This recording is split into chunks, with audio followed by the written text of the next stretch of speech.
¿cómo están? Qué bueno ha sido Dios con nosotros, que ahora ya nos ha permitido poder reunirnos de manera presencial, pero seguimos también predicando la palabra a través de estos medios. Así que, ¿qué te parece si cierras tus ojos y vamos a poner este tiempo en las manos de nuestro Dios? Padre, te damos muchas gracias porque tú sigues siendo bueno con nosotros, Señor. Tú sigues siendo bondadoso, nos sigues bendiciendo, Padre. Gracias porque tenemos la oportunidad de poder escuchar tu palabra, de poder adorarte, de poder conocerte un poco más, Señor. Te pedimos que ese conocimiento llegue hasta nuestros corazones para poder transformarlo, Señor. Gracias porque tú sigues dando estos medios, sigues dando provisión para que tu palabra sea predicada, Señor, a través de predicadores fieles, Señor, a ti. Ponemos este tiempo en tus manos, rogándote, Señor, que tú sigas haciendo la obra que tú prometiste en nuestras vidas, Señor. Te damos gracias y te bendecimos en el nombre de Jesús. Amén. Vamos a pasar a la alabanza, hermano. Estamos gozosos en este día de poder exaltar y alabar el nombre del Señor y decirle: mi vida eres tú, Señor Jesús. Nuestra vida depende de ti, Señor. Tú eres nuestro Salvador. Tú eres el gran yo soy. Tú eres el centro de nuestras vidas. Cántalo con nosotros, con tus palmas.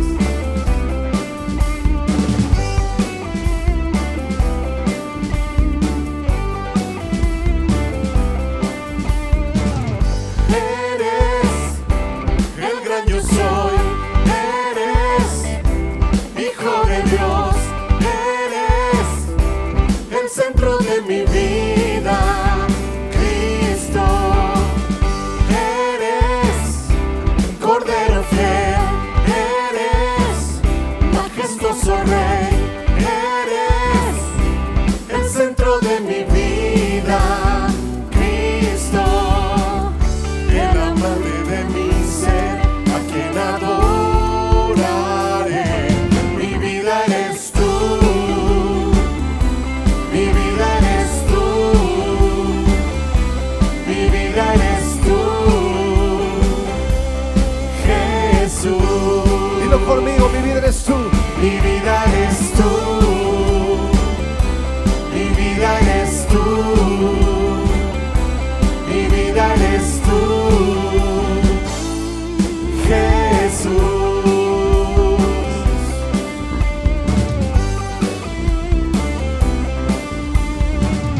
Eres mi Salvador, eres mi buen pastor, eres el centro de mi vida, Cristo, eres poderoso, eres hermoso Dios, eres el centro de mi vida, Cristo, el amante de mi ser, a quien adoraré.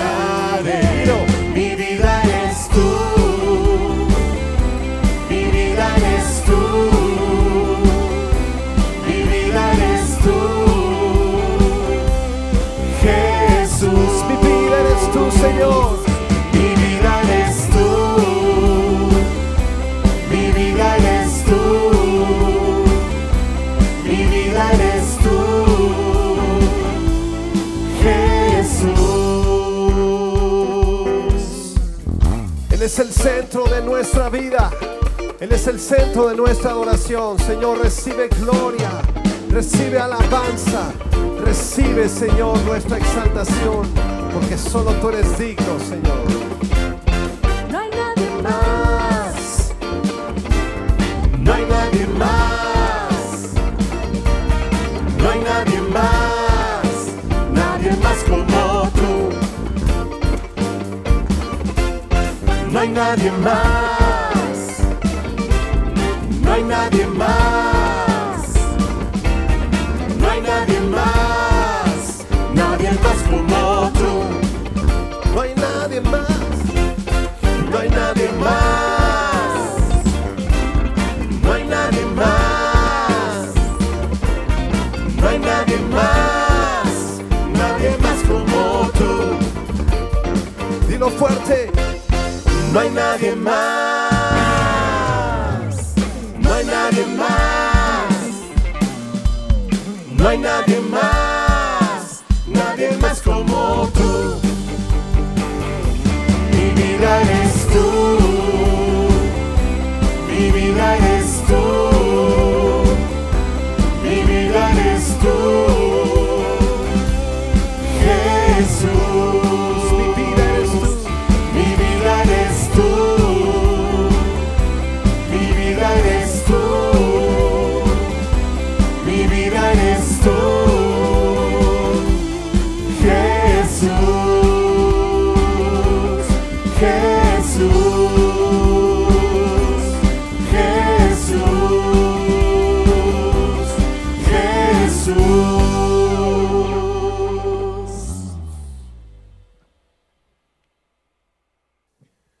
Tú eres el Dios de esta ciudad, Señor. Tú eres el Rey de esta nación. Y a ti damos la gloria, Señor, y oramos que tú establezcas tu reino en nuestro país.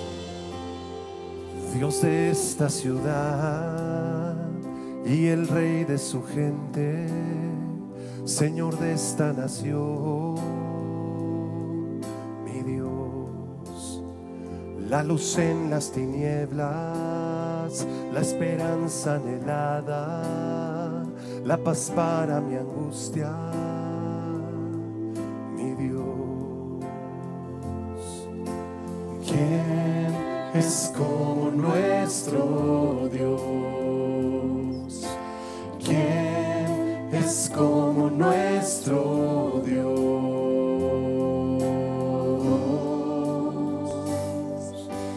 Grandes cosas por venir, grandes cosas Dios hará aquí.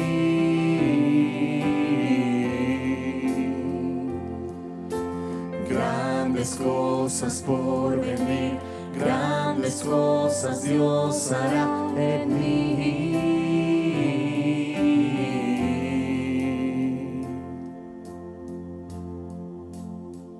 Dios de esta ciudad y el Rey de su gente, Señor de esta nación, mi Dios, la luz en las tinieblas, la esperanza anhelada, la paz para mi angustia, mi Dios.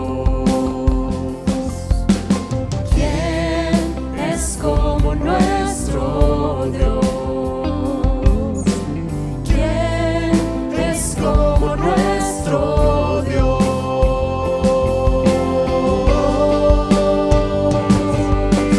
Grandes cosas por venir, grandes cosas Dios hará aquí.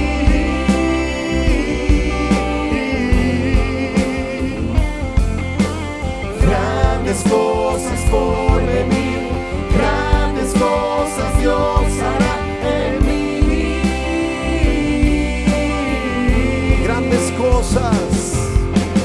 Grandes cosas por venir, grandes cosas Dios hará aquí.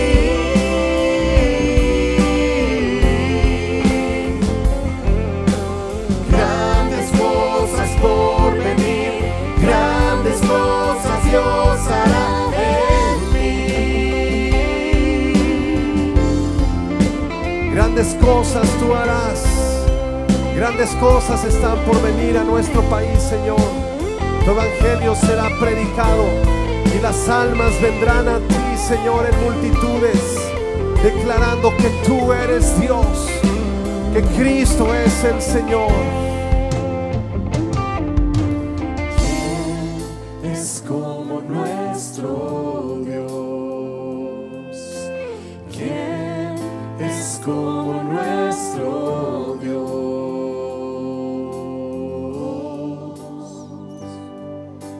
Grandes cosas por venir, grandes cosas Dios hará aquí.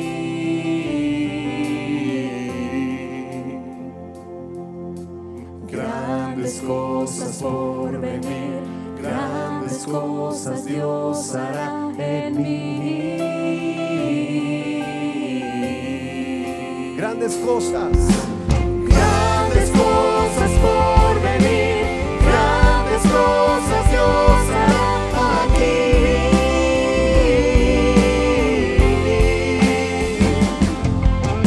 Grandes cosas por venir, grandes cosas Dios hará en mí.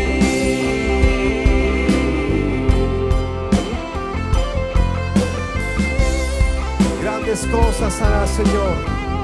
Muy pronto vendrás a este lugar, Señor, y tú salvarás a tu pueblo, Señor.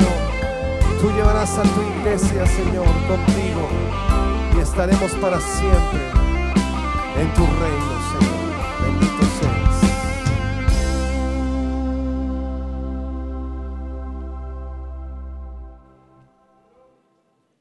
Qué bueno es alabar a nuestro Dios. Vamos a pasar al tiempo de las ofrendas y te voy a pedir que abras tu Biblia en Marcos 10. Yo te voy a leer desde el verso 17, Nueva Traducción Viviente, y vamos a poner mucha atención en los versos 17 y 18.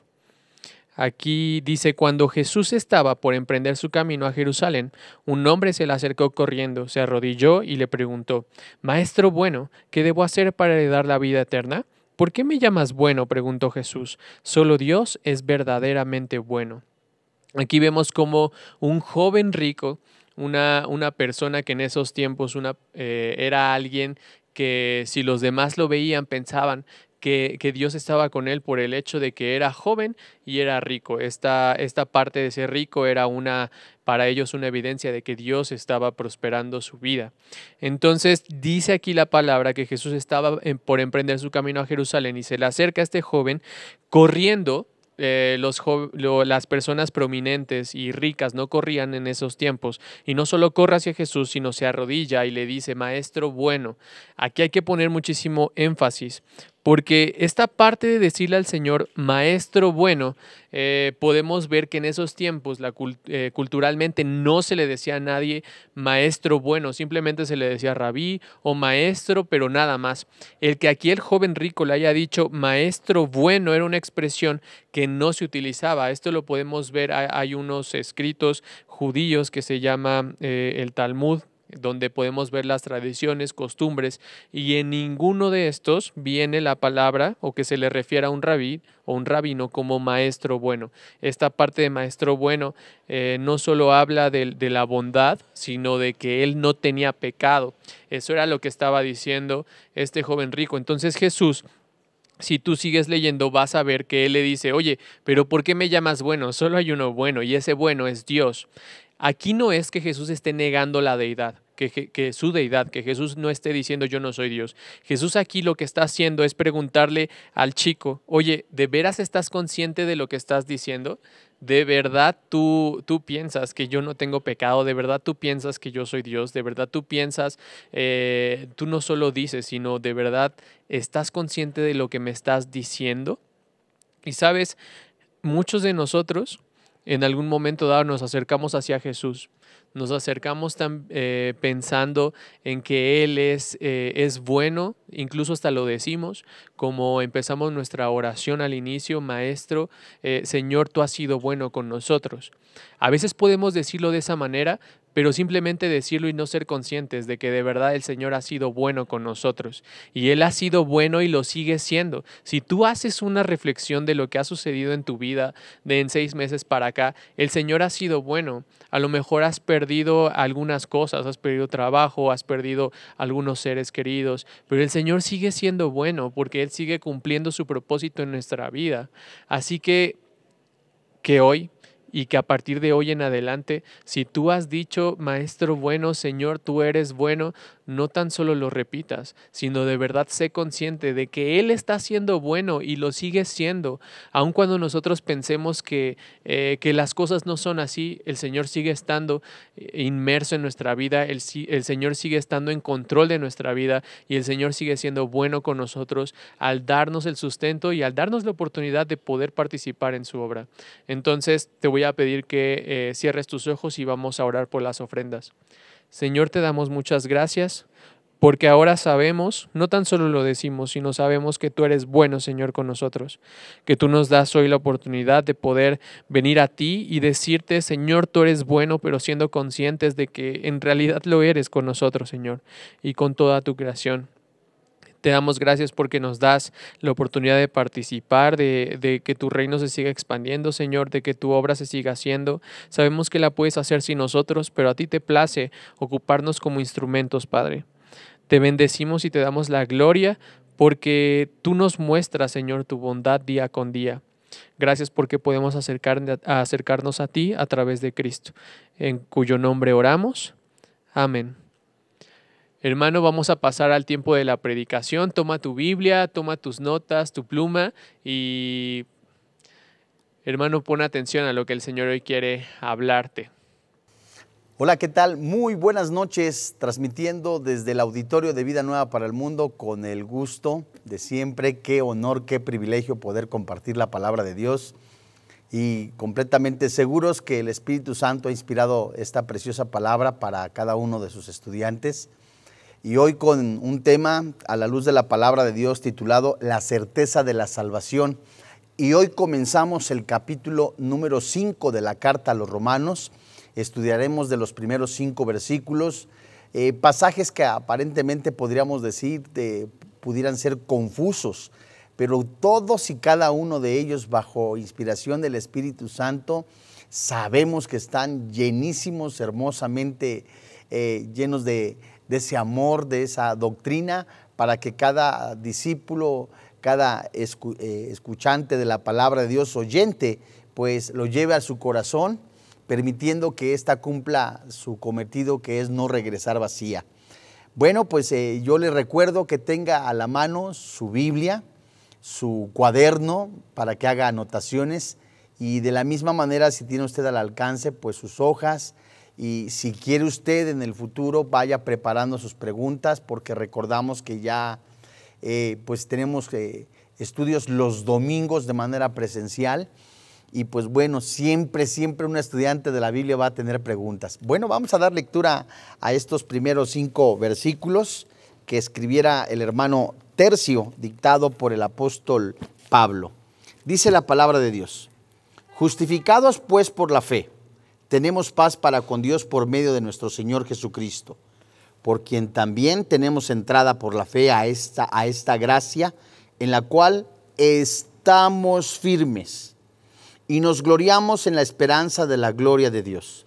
Y no solo esto, sino que también nos gloriamos en las tribulaciones, sabiendo que la tribulación produce paciencia, y la paciencia prueba, y la prueba esperanza, y la esperanza no avergüenza, porque el amor de Dios ha sido derramado en nuestros corazones por el Espíritu Santo que nos fue dado. Bien, estos versículos nos introducen a una sección que contiene algunos conceptos que pudieran ser un poquito difíciles de comprender.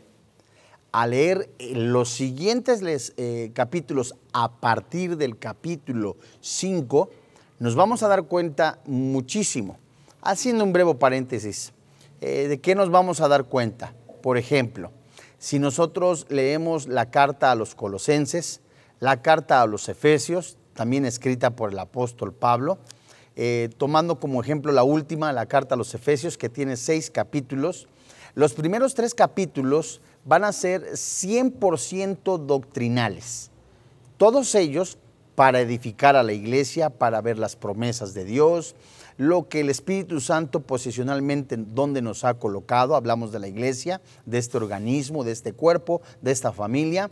Y en Efesios, como ejemplo, seguimos capítulos 4 y 5 y 6, los 3 últimos, son llevados a la práctica junto con la doctrina. Entonces, a partir de este capítulo 5, va a haber pasajes en los que pudieran traer cierta interrogante en cada uno de los estudiantes de la palabra de Dios. ¿Por qué?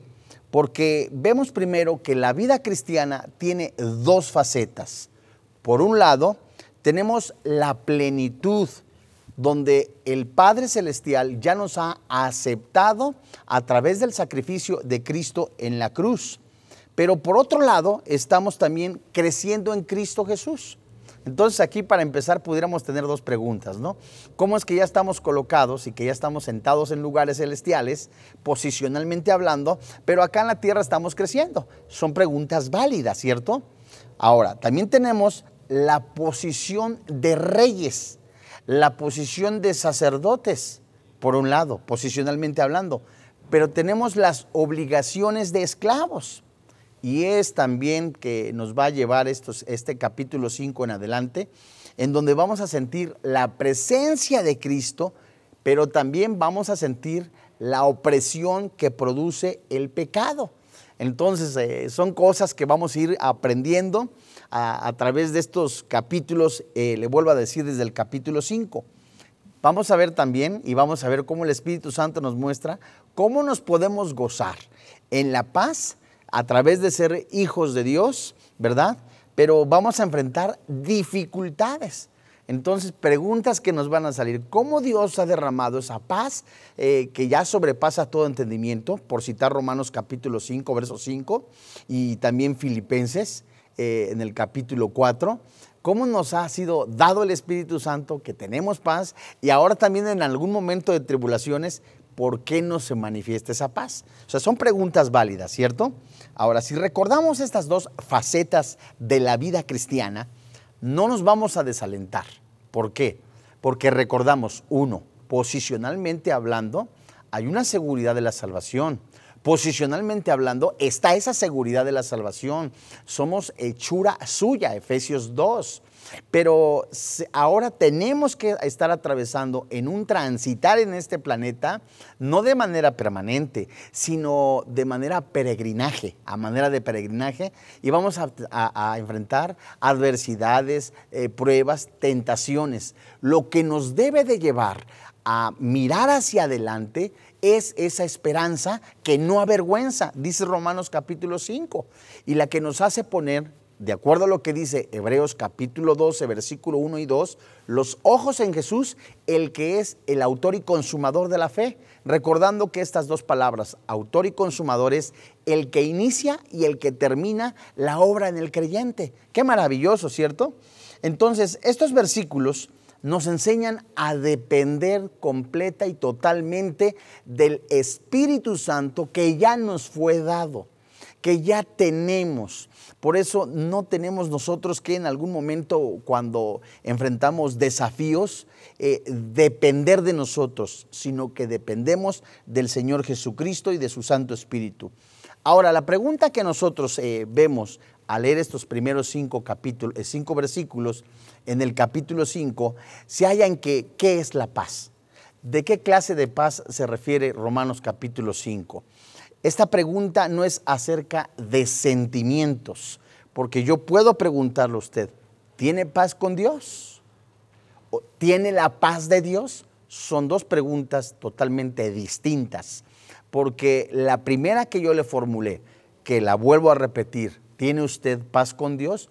No se refiere a cuestiones de emociones o sentimientos, sino de un estado objetivo con Dios.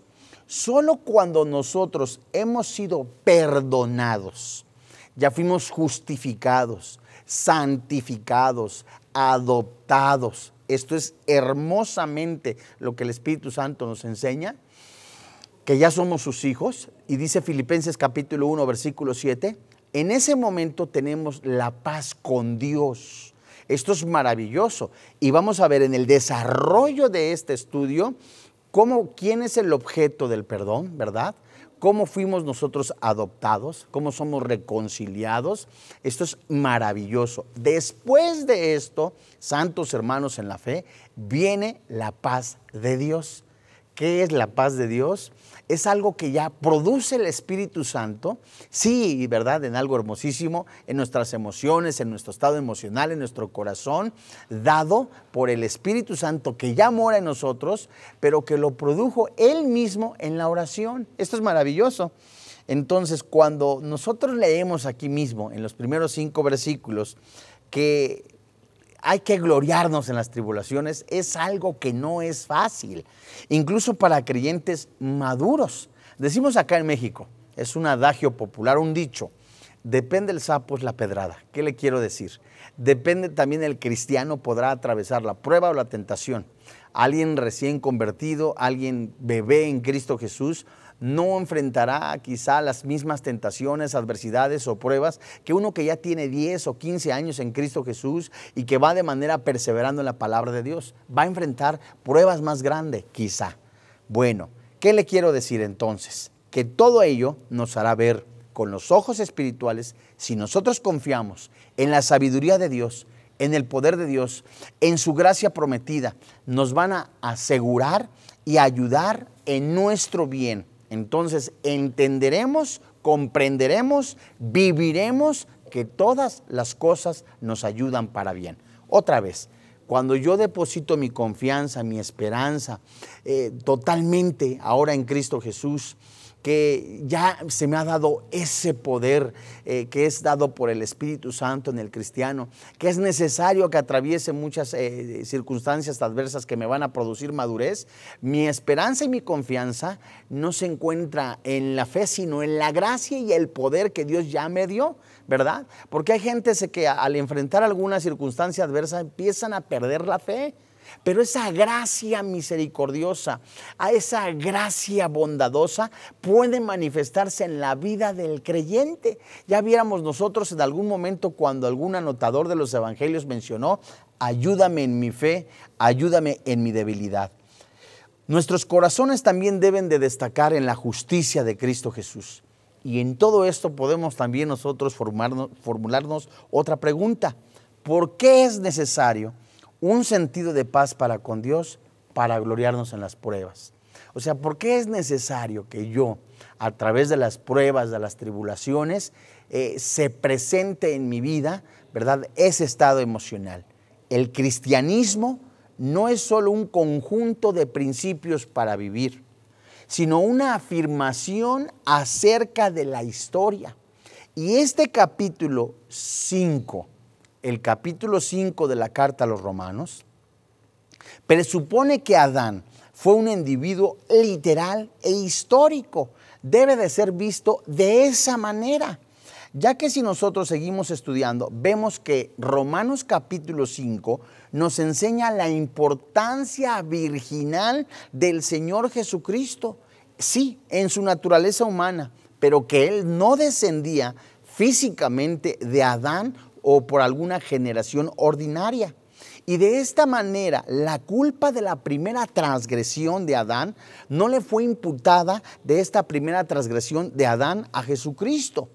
Esto significa que como mediador perfecto, sin culpa del pacto de gracia, puede obrar como sustituto para su pueblo, de acuerdo a lo que dice la segunda carta a los Corintios en el capítulo 5, versículo 21, que con mucho gusto le voy a repetir. Segunda carta a los Corintios, capítulo 5, versículo 21. Ahora sí, si usted me lo permite, con mucho gusto, vamos a estudiar juntos en la carta a los Romanos, en el capítulo 5, versículo 1 en adelante. Es acá donde nosotros vamos a ver esa certeza, esa seguridad de la salvación, así como también esa seguridad de la justificación. Dice el primer versículo: justificados pues por la fe, tenemos paz para con Dios por medio de nuestro Señor Jesucristo. Este versículo lo podemos nosotros trazar de tres maneras, en tres frases. La primera frase puede apuntar a justificados pues por la fe. Esta es la primera parte que nosotros vamos a estudiar. La segunda parte de este versículo 1, tenemos paz para con Dios. Podemos trazarla o podemos subrayarla. Y la última parte que veremos en este versículo es por medio de nuestro Señor Jesucristo. Bueno, esta frase, justificados pues por la fe, es una gloriosa afirmación. Pablo no argumenta sobre esta verdad, sino la da por sentada. Dios ha declarado como justos a todos aquellos creyentes que han depositado su fe en el sacrificio de Cristo en la cruz. Ya no se puede cambiar, ya no se puede tergiversar, ¿verdad? No se puede arrancar. Dice la palabra de Dios entonces que esta gloriosa afirmación está ya por sentada. Justificados pues, es decir, ya somos salvos. Y esa posición, para todo aquel estudiante de la Biblia, viendo la gramática griega al lenguaje actual español, nos lleva a una afirmación.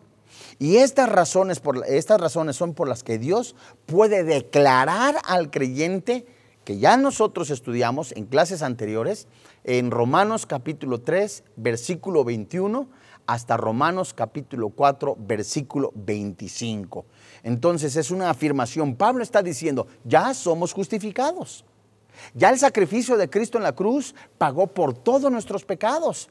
Entonces, en el momento que aquel creyente ha depositado su confianza, su esperanza para fe, para ser justificado, para que pague nuestra deuda eterna el Señor Jesucristo en su cuerpo, Él recibe, ¿verdad? El Señor Jesucristo, la ira que yo debería de recibir. Entonces, yo antes era enemigo de Dios. Esto es algo maravilloso que el Espíritu Santo nos está mostrando a todos y cada uno de nosotros, ya que la paga del pecado es la muerte, el regalo de Dios es la vida eterna. Nos enseña pues que posicionalmente hablando, antes de ser cristianos, antes de recibir a Jesucristo como nuestro Señor y Dios, estábamos separados, condenados, dignos completamente de muerte, enemigos de Dios. Solo el sacrificio de Cristo en la cruz maravillosamente pagó nuestra deuda eterna. Por favor, si es tan amable, vaya usted a la segunda carta a los Corintios, en el capítulo 5, versículo 18 y versículo 19, que vamos a leer a continuación, porque el alcance de esa paz proviene de reconciliación. Y no es una reconciliación por ligera que se pudiera mencionar, sino que es una reconciliación con trascendencia eterna. Solo el sacrificio de Cristo en la cruz.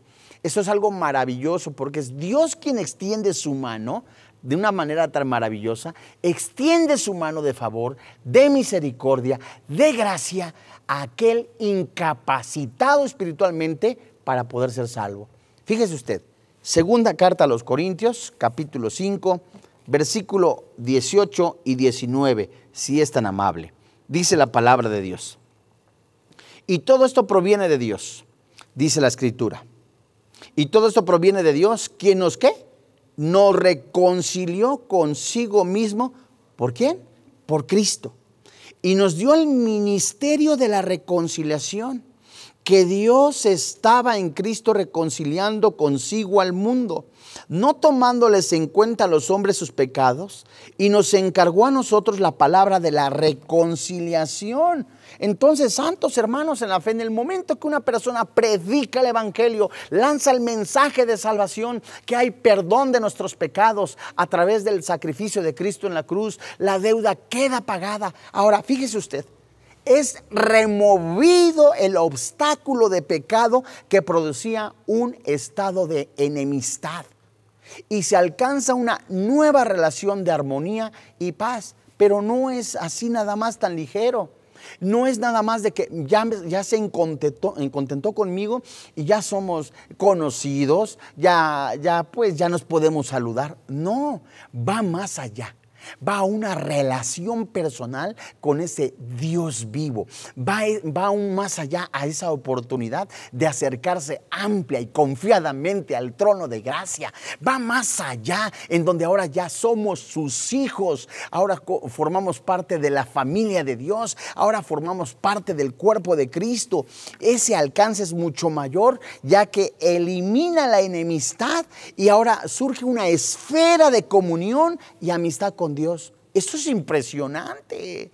A ese Dios que es grande, fuerte, celoso, poderoso, el que ha creado el cielo, la tierra y todas las cosas, en el que en algún momento yo pude estarlo buscando a través de los signos del zodiaco, de la brujería, de la hechicería, de la santería, de la religión. Él estaba enemistado conmigo, y al momento que llega el evangelio, el mensaje de salvación, que solamente es Jesucristo el camino, la verdad y la vida, el Espíritu Santo habla a mi espíritu que estaba separado, estaba muerto. Entonces yo me veo entre la espada y la pared y digo, Dios mío, solamente Jesús es el camino, solamente es el medio para llegar al cielo. Entonces el Espíritu Santo da ese aliento, ese nuevo nacimiento a mi espíritu, y no solamente me convierto en nueva criatura, sino aún más me convierto en su hijo. Ahora puedo entrar hasta la alcoba de Dios, tener una comunión santa, porque a eso hemos sido llamados.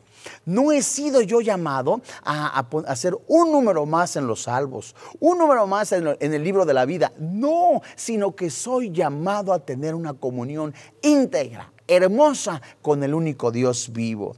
Los enemigos entonces, pues, ahora nos convertimos en amigos. ¿Cómo podemos confirmar esta enseñanza? Por favor, regrese usted unos libros atrás al Evangelio de Juan en el capítulo 15 y vamos a leer desde el versículo 13. Dice la palabra de Dios, Juan capítulo 15, versículo 13. La Escritura dice: nadie tiene mayor amor que este, que uno ponga su vida por sus amigos. Vosotros sois mis amigos si hacéis lo que yo os mando. Dice el versículo 15, ya no os llamaré siervos, porque el siervo no sabe lo que hace su señor, pero os he llamado amigos, porque todas las cosas que oí de mi Padre os las he enseñado y los he dado a conocer. Fíjese usted, quienes éramos enemigos de Dios, ahora nos convertimos, otra vez recapitulando, en hijos de Dios y hermanos del Señor Jesucristo. ¿Cómo? ¿Sí? Por favor, anótele si es tan amable. Eso lo podemos confirmar en Efesios capítulo 2, versículo 19, en Romanos capítulo 8, verso 29 y en Hebreos capítulo 2, versículo 11. Con mucho gusto se lo repito. Efesios capítulo 2, versículo 19, Romanos capítulo 8, versículo 29 y Hebreos capítulo 2, versículo 11.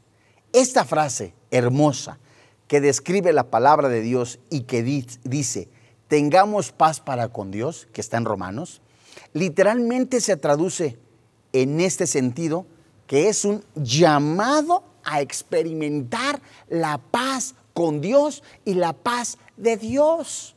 Dios mío, esto es algo impresionante. El hombre intenta buscar la paz a través del alcohol, de la pornografía, de las drogas, de lo que el mundo ofrece. El hombre intenta tener la paz con Dios a través de las religiones, de los ritos ceremoniales, a través de peregrinaciones, de cultos llenos de idolatría. Pero eso no va de alguna manera a ser aceptado por Dios. No es aceptado por Dios. Entonces el mismo Dios se hace carne, viene a este mundo, deja el mensaje de salvación, un mensaje vigente, y está la esperanza para hacer y tener esa paz con Dios y la paz de Dios. Esto es un regalo hermoso. Qué tormento es que una persona después siempre esté buscando esa seguridad, esa estabilidad emocional, que cometió esto, cometió aquello, intenta tener una paz con Dios al querer comprar a Dios de determinadas maneras. Y lo que nos está enseñando la palabra de Dios, que el sacrificio de Cristo en la cruz ya ha pagado nuestra deuda, y que ahora, en el momento que dejemos que el Espíritu Santo ilumine más nuestro corazón, ilumine más nuestra vida, por supuesto veremos con ojos espirituales que viene esa paz con Dios. ¡Qué maravilloso! Ahora, ¿cómo se alcanza esa paz? Bueno, Romanos, ¿cuál es el modo de alcanzar esa paz? Dice Romanos capítulo 5, aquí mismo en el versículo 1. Justificados pues, ¿cómo? Por la fe. Entonces, ¿cómo alcanzo esa paz con Dios? No la paz de Dios. ¿Cómo alcanzo esa paz con Dios? Por la fe. Es en el momento de creer en el Señor Jesucristo que entra plenamente, entramos en la esfera de la paz con Dios. ¡Qué maravilloso! ¡Qué hermoso! Es la fe la única condición que Dios demanda para justificar al pecador. Pero esa fe, hermosamente también dicho por la palabra de Dios, es dada, la fe salvífica, por el Espíritu de Dios. Entonces, otra vez, muchas personas intentarán buscar cómo quisiera que Dios me escuchara, y cómo quisiera hacer esto, cómo quisiera aquello. Es únicamente necesaria la disposición. Es maravilloso ver ante los ojos espirituales que a través de Jesucristo, de ese sacrificio expiatorio, ese sacrificio cruento, sangriento, Él de una manera gozosa, dice la palabra de Dios, disfrutó la muerte para glorificar al Padre en obediencia y en amor al Padre y en obediencia y en amor a nosotros. Y ese sacrificio hermoso es lo que sus debilidades, sus pecados, sus borracheras, sus pecados completamente fueron colocados en el cuerpo de Jesús. Y me convierto por creer, Dios mío, es verdad. En el momento que Jesús estaba recibiendo la ira de Dios, en ese momento estaba Dios aplicando su justicia. ¡Qué hermoso! Y me está justificando a mí. ¿Quién es el autor de la paz? Dice también Romanos 5:1, el Señor Jesucristo.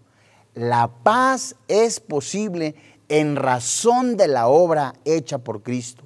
La razón del sacrificio expiatorio consumado en la cruz es nuestra paz.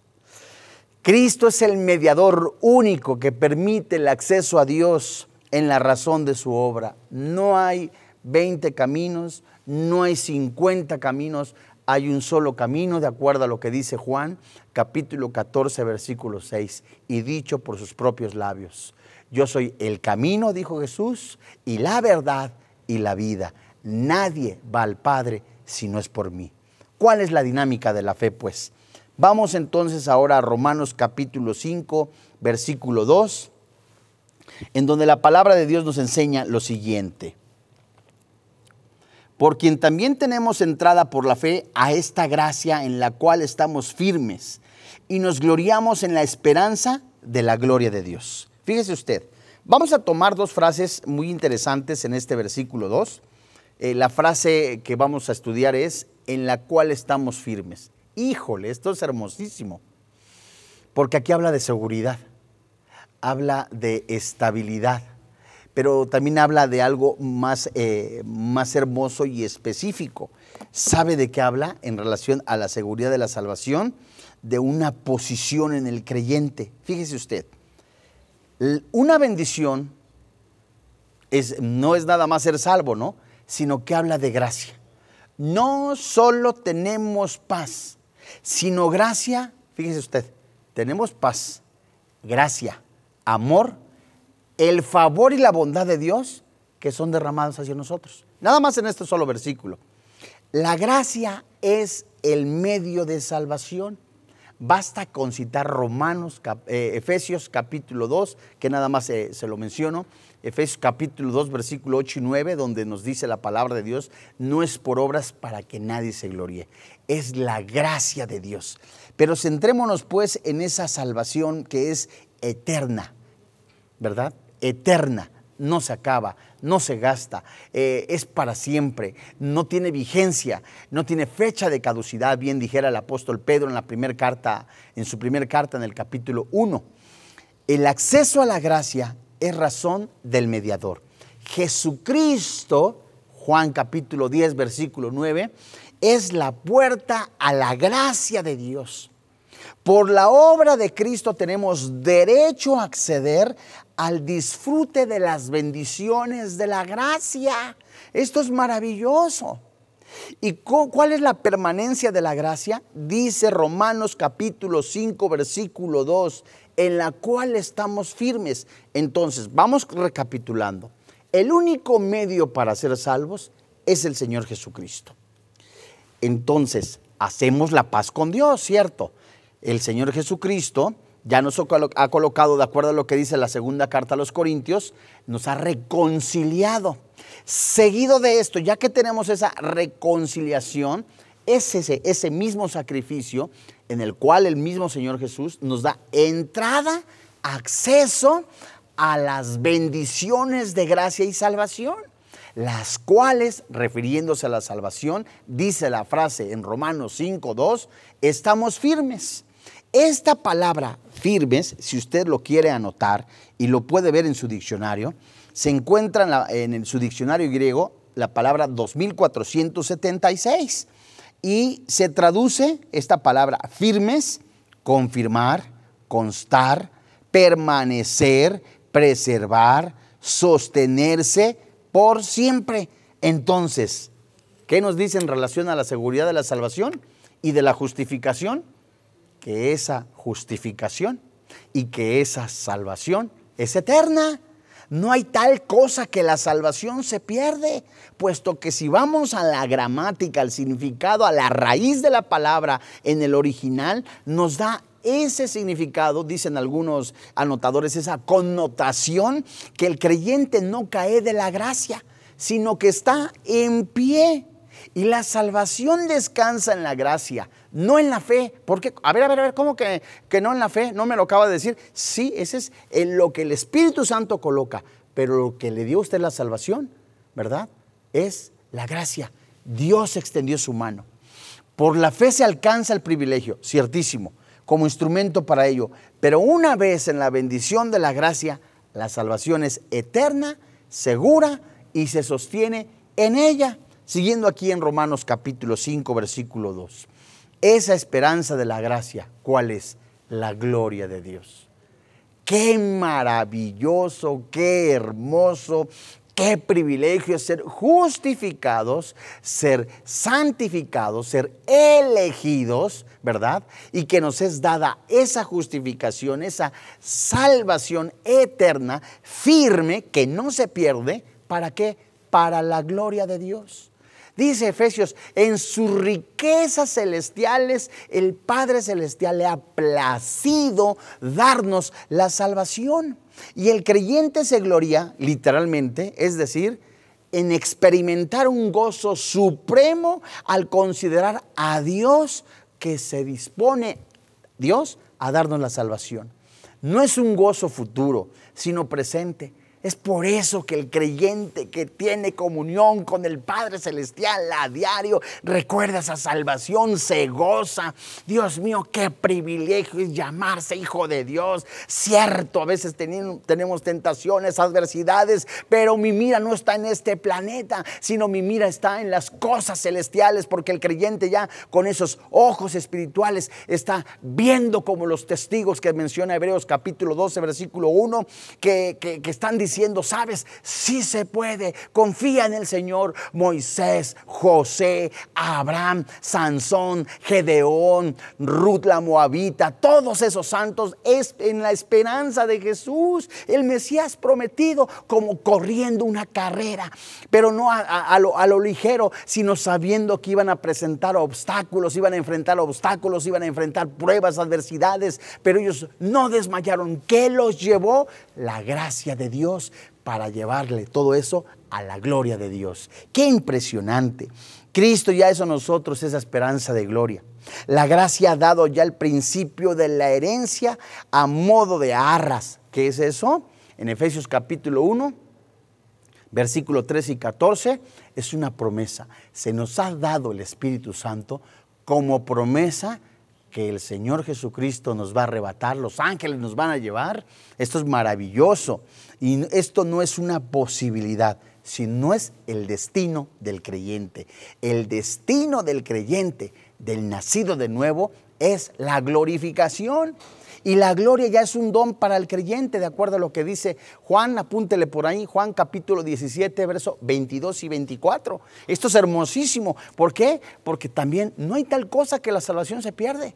¿Por qué? Porque se interrumpe esa cadena la cual ha hecho el Padre Celestial en la elección. Entonces, si la salvación se pierde, perdemos completamente la confianza en la doctrina de la elección. Si la salvación se pierde, perdemos la doctrina de la gracia. O sea, se equivocaría pues. Y no es así, sino que todo forma parte de un plan divino, hermosamente preparado por Dios.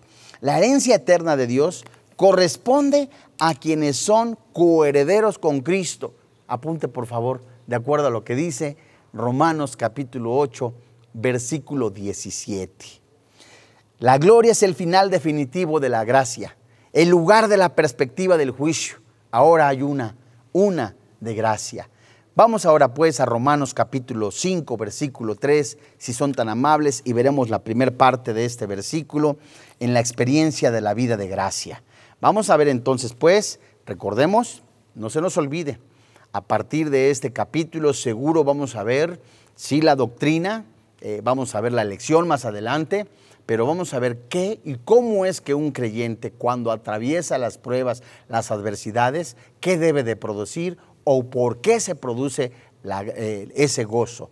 Bueno, dice la palabra de Dios. Y no solo esto, Romanos 5:3. Y no solo esto, sino que también nos gloriamos en las tribulaciones, sabiendo que la tribulación, dice la Biblia, produce paciencia. Parte A. Vuelvo a repetir únicamente la parte A del versículo 3. Y no solo esto, sino que también nos gloriamos en las tribulaciones. Hasta allí. No solo hay gozo ante la perspectiva de gloria, sino incluso en las tribulaciones.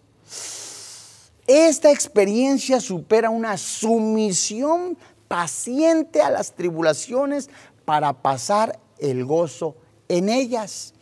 Es interesante, santos hermanos en la fe, notar que Pablo nos dice que hay gozo a pesar de las tribulaciones. No nos está diciendo que hay gozo en ellas. Fíjense ustedes. A ver, despacio. Está diciendo Pablo, hay gozo a pesar de las tribulaciones. Y no está diciendo, hay gozo por las tribulaciones. Son dos cosas totalmente distintas. El sufrimiento está vinculado con la experiencia de la fe. Y las tribulaciones son el medio de bendición para el creyente. Fíjese usted, la tribulación es una concesión divina para el beneficio del cristiano. La tribulación de Cristo es un ejemplo en el cristiano. Burlas, calumnias, persecuciones, amenazas, intimidaciones, todas ellas el santo hombre de Dios, únicamente, exclusivamente Jesús perfecto, sin pecado, soportó. ¿Qué lo hizo soportar? Su comunión con el Padre. Llegó hasta la cruz, dice Filipenses. Fue obediente hasta la muerte y muerte de cruz. En el caso del creyente, la tribulación debe de ser esperada en su vida. La tribulación está estrechamente vinculada con la esperanza. La tribulación de los creyentes es una participación de los sufrimientos de Cristo.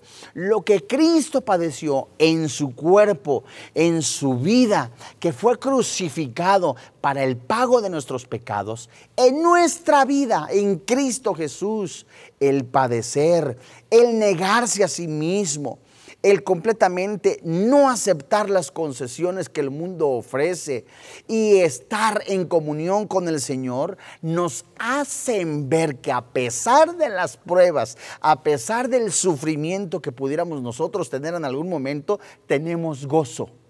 Esto es maravilloso. ¿Por qué? Porque lo que fue para el Señor Jesucristo algo cruento, sangriento, por el pago de nuestros pecados, para nosotros es para madurez, para la gloria del Padre Celestial. Es decir, es un privilegio poder padecer por el Evangelio. Es un privilegio ser instrumento, ¿verdad? En donde eso va a hacer que el cristiano madure, que el cristiano se transforme, que el cristiano completamente se parezca más a Jesucristo. Yo recordaba en la mañana que estaba yo recapitulando el estudio como una concha, ¿verdad? La perla, adentro de la conchita. Pasan mucho tiempo para irse haciendo hermosa. Los estudiosos mencionan que para llegar a esa belleza, el animalito adentro sufre muchísimo. Empieza a sufrir demasiado esa transformación, ¿verdad? Al momento de abrirla es hermosísima. Si usted se acuerda de lo que dice Apocalipsis en relación a la Nueva Jerusalén, las piedras que estaban cimentando la Nueva Jerusalén apuntaban al sacrificio, a la ofrenda de vida de los santos hombres de Dios, que ellos entregaron su vida, menospreciaron su vida por el Señor Jesucristo. Eso embelleció su vida, eso embelleció la vida del cristiano de manera espiritual, de tal manera que nosotros podemos ver esto con ojos espirituales, que esas pruebas, esas tribulaciones que nosotros tenemos, nada nos debe de robar el gozo, permanecen porque glorificamos al Señor de tal manera que esto es hermosísimo. Cuando lleguemos a la presencia de Dios, Él ve esa belleza de hacernos morir, de hacernos negar para el pecado, para vivir al pecado, y que nuestro cuerpo ha sido transformado en semejanza del Señor Jesucristo. Qué hermoso, qué precioso. Seguimos en Romanos capítulo 5, versículo 3, pero ahora en la parte B. La parte B, si se acuerda, nos quedamos en, y no solo esto, sino que también nos gloriamos en las tribulaciones. La parte B de Romanos capítulo 5, verso 3, se compone de sabiendo que la tribulación produce paciencia. Ay, Padre Celestial, la tribulación produce paciencia.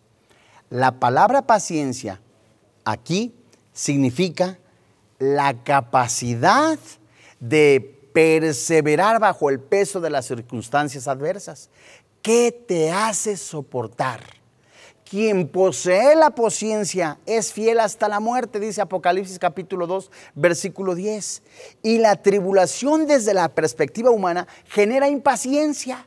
Alguien que no ha tenido comunión con el Señor, hablo de que cristianos, que ya no tiene su devocional, ya no está teniendo ese gozo, esa paz, Dios mío, está angustiado, pero la paz que sobrepasa todo entendimiento, ese amor que ya se nos ha derramado, esa unción que ya tenemos, primera de Juan, ese fruto que está ya en nosotros debe de ser ensanchado, debe de crecer, debe de producir amor, gozo, paz, benignidad. Se muestra en el momento que nosotros llevamos aflicción en nuestro cuerpo y dejamos al Espíritu Santo gobernar sobre nuestras vidas. Esto es maravilloso. ¿Cómo le hago? Alguno podrá decir. El carácter probado en nuestra vida nos debe de llevar a confiar en Dios. Es el entrenamiento para el combate de la fe. Empezamos por nuestro carácter, La prueba de fuego se hace cada vez más puro el oro. Otra vez, en la prueba de fuego se hace más puro el oro. Hay cosas, Dios mío, cómo me molesta, cómo me altera. Alguno podrá decir, ay, esa persona que hace años, ¿verdad? Me hizo esto, aquello, lo otro, y el Señor me está diciendo, muéstrale el amor de Dios, el amor mío que ya deposité en tu corazón. No quiero, no quiero. Cuando nosotros nos negamos a obedecer a nuestra carne, y mostramos el amor de Dios, mostramos ese amor tan hermoso derramado en nuestros corazones, hará que nuestra carne empiece a morir y el Espíritu Santo ensancharse. Ese sufrir, ese padecer, ese dolor, podemos llamarlo así, nos hará cada vez más en semejanza al Señor Jesucristo. ¿Cuál es la acción divina del creyente? Romanos capítulo 5, verso 5. La esperanza no avergüenza, porque el amor de Dios ha sido derramado. Esas virtudes cristianas las enlazamos en este pasaje. Tan solo en Romanos capítulo 5 vemos en el versículo 1 la fe. En el versículo 4 la esperanza. En el versículo 5 el amor. Todo eso es para nosotros. Y la esperanza cristiana no va a decepcionarte. ¿Por qué? Porque aquí dice que no avergüenza. Esa esperanza del creyente no es vanidad. El creyente es un ser, una persona que no es creyente no va a tener esperanza. El creyente que tiene verdadera y genuina la fe en el Señor Jesucristo va a tener una experiencia firme en su comportamiento y actuación de Dios en su ayuda. Esto es maravilloso. Y la esperanza descansa en el amor de Dios. El amor de Dios se manifiesta por el Espíritu Santo que ahora reside en el creyente. Y la provisión de amor no es pobre, sino abundantísima para satisfacer sobradamente al creyente. El Espíritu comunica a nuestro espíritu la certeza de ser hijos de Dios. Y esta condición genera una notable esperanza en medio del sufrimiento. Y esa esperanza de gloria es algo real, reservada para nosotros. Santos, ¿qué les quiero decir en resumen en estos 5 versículos? Que la justificación, el pago de nuestros pecados ya fue hecho. Que el Señor Jesucristo es el único medio para ser salvos, en lo cual nosotros estamos firmes. Es es decir, somos salvos eternamente. Y además el anotador Pablo añade que cuando se presentan pruebas, tribulaciones, nuestro gozo no debe de ser robado, porque nuestra mira está en los cielos. La fe, el gozo son completamente llenos, ¿verdad? Alimentados, podemos decir, por la comunión con el Padre Celestial. Qué hermoso es poder decir: sé por dónde voy, sé cuál es el camino, sé por qué motivo estoy en este planeta, sé después de morir a dónde voy a ir, y estoy completamente seguro que cuando mis ojos físicos se cierren, mis ojos espirituales verán cara a cara a ese Dios único, vivo, santo, perfecto, que me mantuvo en su mano. Vamos a orar. Padre, en el nombre del Señor Jesucristo, y delante de ti te alabamos, te bendecimos, te damos gracias. Hoy en este día, gracias Señor, porque has hablado a nuestra vida en aquellas circunstancias que pudiera atravesar algún creyente, de angustia, de dolor, la pérdida de un familiar, la desestabilidad económica, la situación financiera de su negocio, la situación de su esposo, de su esposa, las drogas en alguno de sus hijos. Oh Dios, te damos gracias, porque tú eres nuestra esperanza, tú eres nuestro socorro. Tú estás sustentando día a día, día a día a la diestra del Padre, con esa oración hermosa, orando por cada uno de nosotros. Hoy Dios, gracias por esa seguridad, gracias por esa certeza de la salvación. Gracias, Papito Santo, porque tenemos esa esperanza, y esa esperanza no avergüenza. Hoy delante de ti, Señor, ponemos en tus manos nuestras necesidades, las aflicciones, ponemos en tus manos también a nuestra familia, a nuestros seres queridos que aún no tienen a Cristo como su Señor y como su Dios. Papito, muchas gracias, porque el tiempo que nos quede de vida sean para honrarte, glorificarte y exaltarte, bendecir tu santo nombre. Hoy en este día oramos, papá, por aquellas personas que no tienen a Cristo en su corazón. Hoy es el día en que el Padre Celestial, a través de su palabra, está llamándote, diciéndote: yo quiero cenar contigo, quiero decirte y te estoy diciendo que ya he perdonado todos tus pecados en la cruz. ¿No quisieras que yo entrara a tu vida?, dice el Señor. Alguno podrá decir: ¿qué necesito hacer? ¿Qué ritual hay que hacer? No, solamente es confiar, creer en Jesucristo, que es el único medio para salvación. Y desde ahí, desde tu lugar, dile: Señor y Dios, hoy te doy gracias, porque creo que Jesús se puso en mi lugar. Él recibió el castigo que yo merecía. Él pagó mis pecados. Hoy creo con todo mi corazón y confieso con mi boca que Jesucristo es mi Señor. Hoy creo, Papito Santo, que Él murió, pero que el Espíritu Santo lo levantó de entre los muertos. Creo con todo mi corazón, confieso con mi boca que Jesucristo es mi Señor y mi Dios. Te doy gracias por quien ahora vive y reina en mi corazón, Cristo Jesús. Amén. Gracias a Dios. Y bueno, pues a nombre de Vida Nueva para el Mundo, del doctor Armando Alducin y de todo el cuerpo pastoral de Vida Nueva para el Mundo, le damos las gracias. Hoy, si usted recibió a Jesucristo como su Señor y como su Dios, hágalonos saber a través de las redes sociales para estar orando por usted. Le recordamos que tanto en la Iglesia del Norte, acá en México, en Tlalnepantla, como en la Iglesia del Sur, en Avenida Cuauhtémoc, ya están abiertas los días domingos. En la Iglesia del Norte, en Tlalnepantla, los horarios acostumbrados, 9 y 11 de la mañana y 12 del día. 1 de la tarde.